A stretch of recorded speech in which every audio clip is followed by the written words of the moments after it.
Paulinho Cantor, ele que é vice-prefeito. Paulinho, que festa linda, meus parabéns, já meus parabéns ali para o Jânio, para o nosso prefeito Jânio Natal.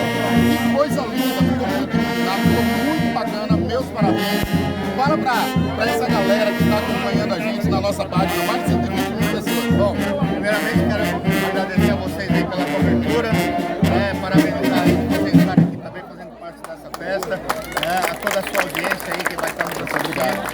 Para a gente é um momento de alegria, um momento de entrega, dentro de um ano tão difícil que foi agora 2021, com pandemia, com recesso, agora com síndrome gripal, mas acima de tudo, a gente vê que nós temos aqui um povo aguerrido, nós estamos aqui. Essa é a tradicional Filarmônica 2 de julho.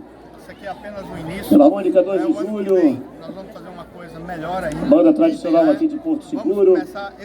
E dentro de mais alguns instantes nós teremos a apresentação do coral que já está se posicionando ali no palco.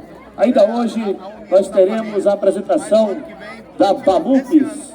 Já parte para o Brasil todo, a gente vai estar aqui uma festa maior ainda e aproveitar e convidar a sua audiência e todo o Brasil para o ano que vem.